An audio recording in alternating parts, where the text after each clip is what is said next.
बिस्मिल्लाहिर्रहमानिर्रहीम और अस्सलाम वालेकुम। 15 मार्च और पाकिस्तान में हफ्ते की सुबह। आज अभी तक की अहम खबरें और मेरा तज्जिया। आज की पहली खबर, DGISPR और पहिए का मुकाबला। जी हाँ, DGISPR साहब ने भी 3 से 4 दिन के बाद प्रेस कॉन्फ्रेंस की और आखिरकार आज 3 दिन बाद PIA के उस जहाज का पहिया मिल गया जिसने एक पहिए पर ही लाहौर में लैंडिंग कर दी थी। आपको खबर याद होगी, जब PIA का एक जहाज़ कराची से उड़ा और उड़ने के बाद जब लाहौर आकर उसने लैंड किया तो उसका एक पहिया ही मौजूद नहीं था, मतलब कि एक पहिए के बगैर उसने लैंडिंग कर दी। पूरी दुनिया में ये न्यूज़ स्टोरी बनी, सबने इस पर बातचीत शुरू की, लेकिन पाकिस्तान को वो पहिया ना मिला। पाकिस्तान इंटरनेशनल एयरलाइंस को भी और एविएशन अथॉरिटी को भी वो पहिया नहीं मिला। पहला दिन भी गुजर गया, दूसरा भी गुजर गया, तीसरा भी गुजर गया, बिल्कुल उसी तरीके से जैसे ये लग तो आपको अज़रा तफन्नन रही होगी बात, लेकिन दूसरी बात तो ज़ाहिर है मजाक वाली नहीं। उसमें तो हमारे भाई शहीद हुए, हमारे आर्म्ड फोर्सेस के लोग, हमारे सिविलियन लोग उस पर शहीद हुए। तो वो जो दूसरा सारे का सारा सान्या है जो बलूचिस्तान में हुआ, उसमें भी पाकिस्तानी कौम जो है वो इंतज़ार करती रही कि किस तरीके से DGISPR या हुकूमत का कोई और अहम रुकन जो है वो भले बलूचिस्तान गवर्नमेंट हो या फेडरल गवर्नमेंट हो, वो आकर हमें इतलात दें कि वहाँ पर कौन शहीद हुआ, कौन बचा, किस तरीके से वो पूरे का पूरा ऑपरेशन जो है वो तकमील को पहुँचा या नहीं पहुँचा। या अभी भी जैसे कि जावेद चौधरी वगैरह कह रहे हैं कि अभी भी 70 से 80 आर्म्ड फोर्सेस के मेंबरान जो हैं वो शायद BLA के लोगों के कब्ज़े में हो। ये मैं नहीं कह रहा, ये जावेद चौधरी साहब इसका क्याफा लगा रहे हैं और उन्होंने नंबर गेम भी आपके सामने रखी है। हमने पिछले व्लॉग में वो आपको सुनवाई भी है। तो इन तमाम हालात के अंदर DGISPR साहब और पहिए का सख्त मुकाबला था, क्योंकि 3 दिन से पहिया भी नहीं मिल रहा था, DG साहब भी नहीं मिल रहे थे। लेकिन मुकाबला जो है वो पहिया जीतता हुआ नज़र आ रहा है, क्योंकि 3 दिन के बाद अब पाकिस्तान के जो एयरपोर्ट हैं उनको जो एविएशन की अथॉरिटी कंट्रोल करती है और फिर जहाज़ों की जो सेफ्टी से रिलेटेड डिपार्टमेंट है, उन्होंने आखिरकार लाहौर में पहिया ढूंढ लिया है।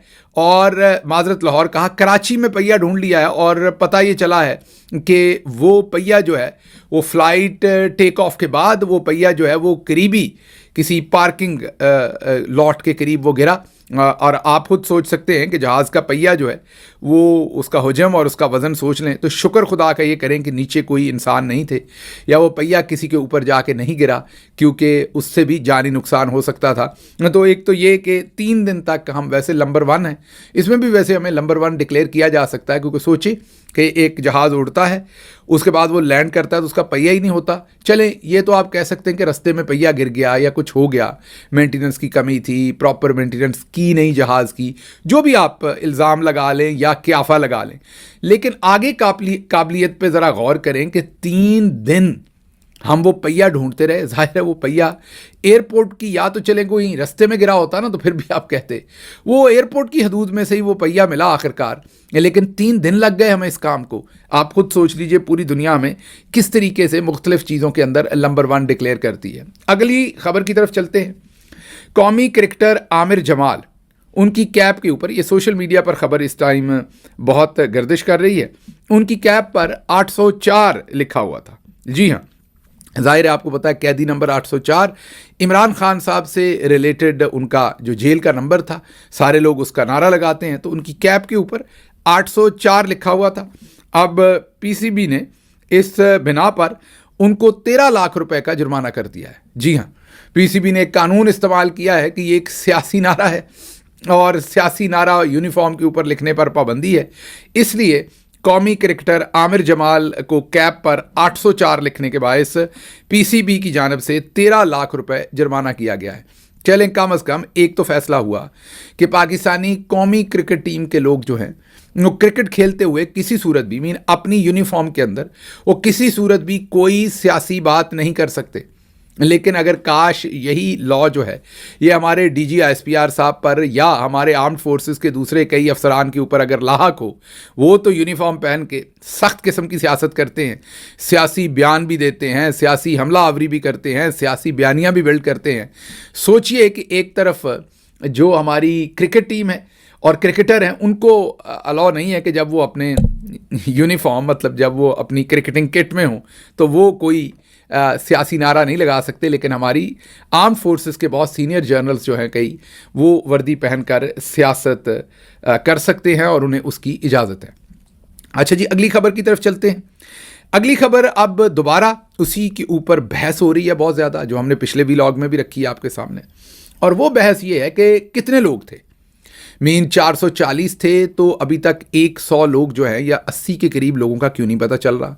जावेद चौधरी साहब ने भी सवाल उठा दिए। अब DGSPR साहब की जो बातचीत के अंदर फ़र्क है उसके ऊपर बहुत सारे लोग जो हैं वो अब सवाल भी उठा रहे हैं और डिफरेंट किस्म के क्वेश्चंस भी रेज़ कर रहे हैं कि लाशें कितनी थीं और नंबर कितना है जो लोग रिहा हुए, क्या वाकई वो लोग रिहा हुए हैं या नहीं हुए।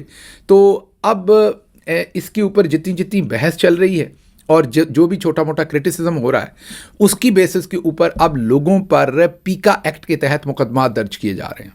मतलब अगर कोई बंदा ये सवाल पूछ रहा है ना कि उन्हें लग रहा है कि लोग ज़्यादा थे या लोग कम डिक्लेयर किए गए या लाशें कम मिली हैं या लोगों को शायद BLA वाले ले गए हैं, जो भी इसके ऊपर कोई एतराज़ खड़ा कर रहा है या सवाल पूछ रहा है, उनके ऊपर पीका एक्ट के तहत जो है वो मुकदमात धड़ाधड़ दर्ज हो रहे हैं, जिसमें दहशतगर्दी की दफ़ात जो है वो भी लगाई जा रही हैं। अच्छा जी, अगली ख़बर आपके सामने रखते हैं और वो ख़बर ये है कि आपको याद होगा कि जनरल साहब ने जब प्रेस कॉन्फ्रेंस की तो उन्होंने कहा कि इंटरनल सिक्योरिटी हमारी ज़िम्मेदारी नहीं है। जो बलूचिस्तान की या पाकिस्तान के अंदर इंटरनल सिक्योरिटी है वो मिलिट्री की ज़िम्मेदारी नहीं है, वो लॉ इन्फोर्समेंट की ज़िम्मेदारी है या पुलिस की या दूसरे इदारों की। तो इंटरनल सिक्योरिटी हमारी ज़िम्मेदारी नहीं है। लेकिन हमने जब तारीख़ देखी है तो बहुत ही इंटरेस्टिंग तारीख़ है। तारीख़ बहुत ही इंटरेस्टिंग बातें बताती है। आपको बलूचिस्तान की थोड़ी तारीख़ बताते हैं और आपको अंदाज़ा होगा, वैसे तो बलूचिस्तान की तारीख़ पिछले 400-500 साल की निकालें तो वहाँ कॉन्फ्लिक्ट ही है, लगातार कॉन्फ्लिक्ट कभी ख़त्म ही नहीं होता। वहाँ पर्शियन कंट्रोल हो या ब्रिटिश कंट्रोल हो या उनके आपस के जो कॉन्फ्लिक्ट्स हैं, लेकिन कॉन्फ्लिक्ट वहाँ चलता आया। लेकिन अभी तक अगर पाकिस्तान बनने के बाद की तारीख़ पर भी हम नज़र दौड़ाएँ तो कम अज़ कम 4 से 5 मेजर कॉन्फ्लिक्ट्स हो चुके हैं। पहला कॉन्फ्लिक्ट तो 1948 में हुआ और ज़ाहिर है वो जब कल्लात ने, ख़ान ऑफ कल्लात ने बलूचिस्तान को पाकिस्तान के अंदर या उस इलाके को, कल्लात को पाकिस्तान के अंदर शामिल करने की हामी भरी, तो उन्हीं के शायद भाई ने उनके ख़िलाफ़ रिवोल्ट कर दिया। खैर वो बाद में 1950 में फिर उन्होंने अपने आप को वापस सरेंडर कर दिया। पहले वो 2 साल के लिए अफ़गानिस्तान चले गए, जंग लड़ते रहे या जंग का ऐलान कर दिया था उन्होंने। दूसरा कॉन्फ्लिक्ट 1955 में जो कल्लात का स्पेशल स्टेटस जब एंड हुआ अंडर 1 यूनिट, उसके स्पेशल स्टेटस को एंड करके तो हमने 1 यूनिट में उसको ले लिया, तब वो कॉन्फ्लिक्ट शुरू हुआ। तीसरा कॉन्फ्लिक्ट जो है वो नरोज़ ख़ान ने रिबेलियन जो किया अपना, उन्होंने रिबेल किया और रिबेलियन थे वो 1958 से 59, ये वही वो दूसरा या तीसरा इसे आप कॉन्फ्लिक्ट कह सकते हैं। और उसके बाद फिर 1971 में, बल्कि 70 में, हमारे जो 71 में हमारे जो चौधरी निज़ामुद्दीन साहब हैं, उन्होंने उस वक्त जो बलूचिस्तान का एक डिफरेंट इलाकों को मर्ज किया था 1 यूनिट के अंदर। मीन पूरा पाकिस्तान 1 यूनिट था ना, वेस्ट और ईस्ट पाकिस्तान के उस वक्त जो 1 यूनिट पॉलिसी थी, उसमें जो ईस्ट पाकिस्तान की पॉलिटिकल बर्तरी थी मुजीबुर रहमान शेख की, उसको नुकसान पहुंचाने के लिए जनरल याया खान ने 1 यूनिट को तोड़ा और 1 यूनिट को तोड़कर सूबे बनाए। मकसद क्या था? अपना कंट्रोल, अपने इक़्तिदार को लंबा करना, और उसी में जो बलूचिस्तान के छोटे छोटे इलाकों को जोड़ के पहले 1 यूनिट के अंदर मर्ज किया था, फिर 1 यूनिट को तोड़ के बलूचिस्तान की उन तमाम रियासतों को, कल्लात और दूसरे तमाम इलाकों को एक सूबे में कन्वर्ट कर दिया।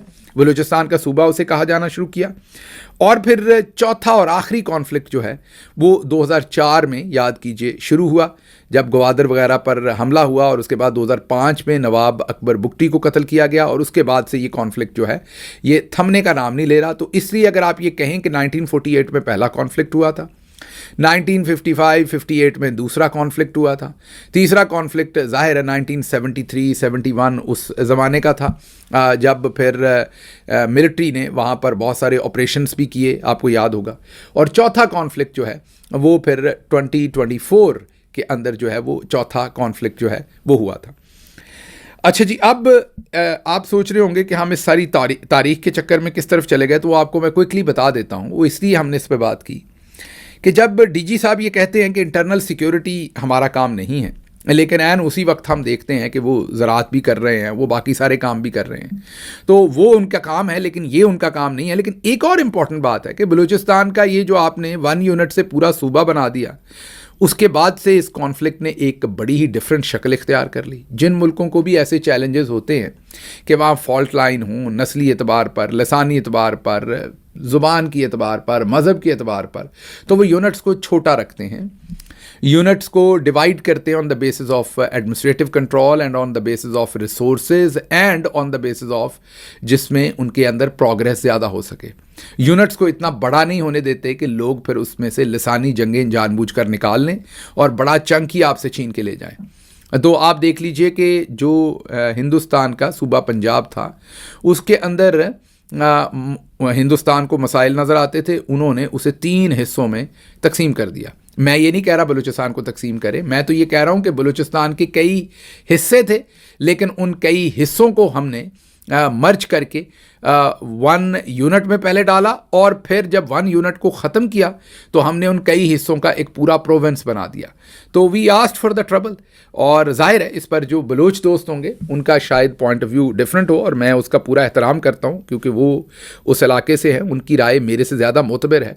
मैं तो सिर्फ आपको एक तारीखी पस मंज़र दिया है जो मुझे समझ आई कि अगर पाकिस्तान, और जब मैं बलूचिस्तान कहता हूँ तो सिर्फ बलूचिस्तान नहीं, पंजाब को भी डिवाइड करना चाहिए था। आज सराइकी जो हैं वो भी आज इसी परेशानी में मुब्तला हैं, उन्हें लगता है उनके रिसोर्सेज जो है वो नॉर्दर्न या सेंट्रल पंजाब ले जाता है, तो नॉर्थ का अलग होना चाहिए था। ऐसे ही डिफरेंट रीजन्स बन सकते थे, तो बजाय इसके कि ज़ुबानों के एतबार पर हम सूबों की तकसीम करते, हम एडमिनिस्ट्रेटिव कंट्रोल पर अगर छोटे छोटे सूबे बनाते और बहुत सारे सूबे बनाते, पाकिस्तान के 4 की बजाय को 30, 35, 36, 40 जितने भी हमें एडमिनिस्ट्रेटिव यूनिट बनाने पड़ते वो बनाते, तो आज शायद ये कॉन्फ्लिक्ट इस शक्ल में ना होता, उसकी शक्ल बहुत डिफरेंट होती।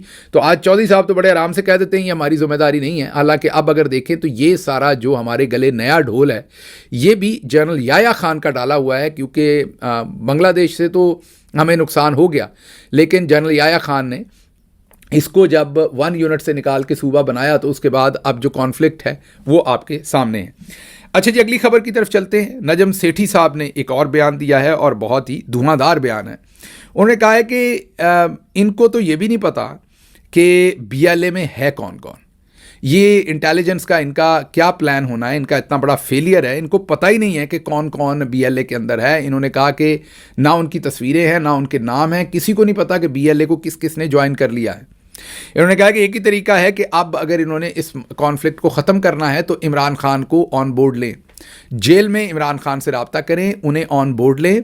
This is the only way कि इस कॉन्फ्लिक्ट को जो है वो किसी तरीके से सॉल्व किया जा सकता है, क्योंकि अगर ये इमरान खान को ऑन बोर्ड नहीं लेते तो फिर कोई भी ऐसा पॉलिटिकल लीडर जो जाहिर है जिसके साथ अवाम हो, जिसके पीछे अवाम की बड़ी तादाद हो, जब तक वो इस सारे किस्से में ऑन बोर्ड नहीं होगा तो ये जो कॉन्फ्लिक्ट है इसका किसी भी किस्म का जो रिजॉल्व करने का जो भी कोई भी प्रोसेस है वो नहीं निकाला जा सकता। तो उन्होंने कहा कि ये जो बड़े बड़े हम दावे कर रहे हैं कि हमें ये पता है वो पता है, हमें बेसिकली ये तक नहीं पता कि BLA के अंदर कौन कौन जो है वो जा चुका है और किस किस ने उसे ज्वाइन कर लिया है।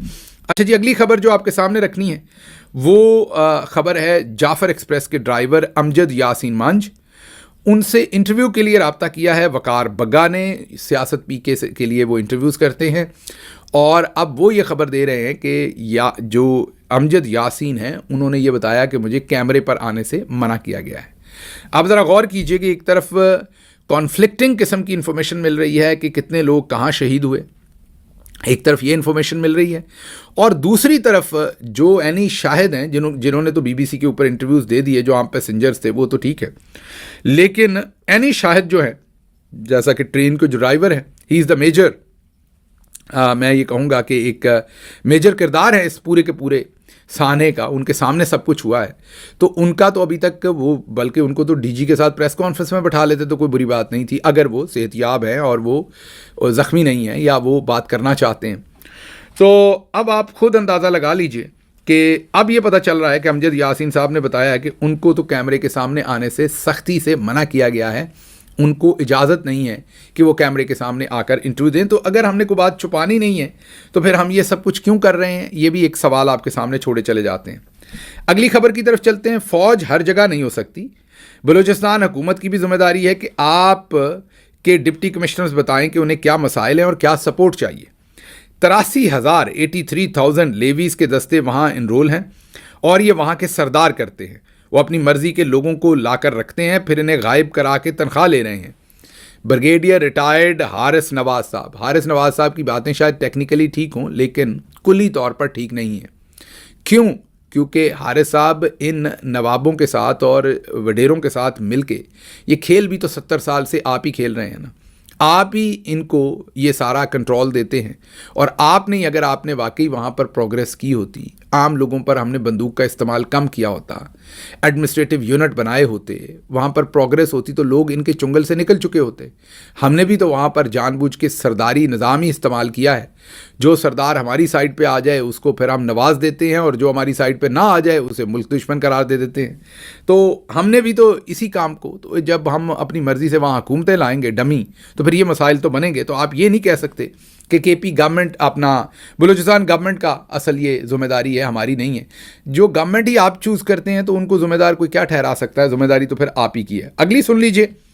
طلال چودھری صاحب کو سنتے جائیں اور حیران ہوتے جائیں. طلال چودھری صاحب ویسے جب تک وزیر نہیں تھے تھوڑی بہت کوئی بھی پھر بھی منطقی بات کرتے تھے، جیسے وزیر بنتے سر کو چڑھ جاتی ہے کوئی بات. انہوں نے کہا کہ لاپتہ افراد کے معاملے کو بڑھا چڑھا کر پیش کیا جا رہا ہے. کل 25 کروڑ کی آبادی میں سے صرف چند ہزار لوگ ہی تو لاپتہ ہیں. کرو گل. انہوں نے کہا کہ اگر چند ہزار لوگ لاپتہ ہیں تو کون سا اتنا مسئلہ ہے؟ 25 کروڑ لوگوں کی آبادی ہے، اس میں سے اگر چند لوگ لاپتہ ہیں تو کیا فرق پڑتا ہے؟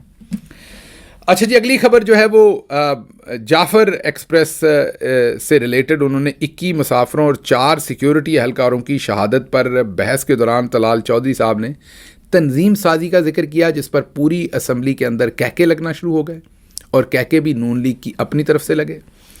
اور اس کے ساتھ ساتھ بشرا بی بی پر بھی طلال چودھری صاحب نے تنقید کی. اور میں یہی کہوں گا کہ بہت ہی ڈسٹیسٹفل ماحول تھا پوری کی پوری اسمبلی کا. کہکے لگائے جا رہے تھے، تنقیدیں کی جا رہی تھیں.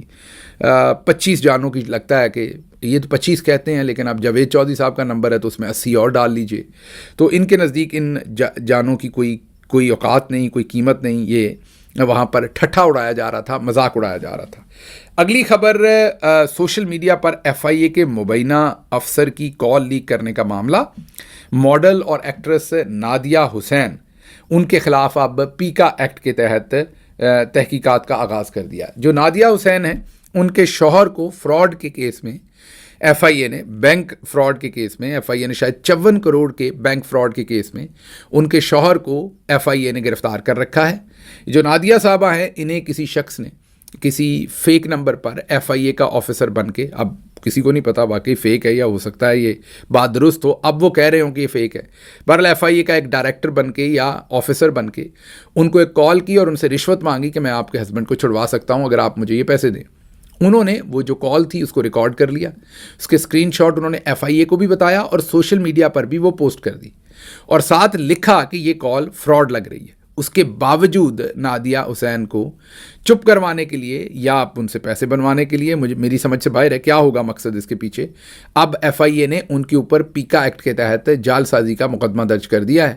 سمجھ سے باہر ہے کہ اگر وہ یہ کہہ رہی ہیں کہ یہ کال فراڈ ہے تو پھر ان کو آزادی دیجیے، ان کے فون کے اوپر کال آئی ہے. اگر یہ جرم ہے تو وہ تو اس شخص کا ہے جس نے فراڈ کال کی ہے. جس کو ریسیو ہوئی وہ اگر لوگوں کو بتا رہا ہے کہ مجھے یہ کال ریسیو ہوئی ہے تو اس میں فراڈ کی کون سی بات ہے؟ بہرحال پاکستان میں اس وقت جو نظام ہے وہ آپ کے سامنے ہی ہے. مجھے یہاں سے اجازت دیجیے. اللہ آپ کا حامی و ناصر ہو. پاکستان زندہ باد.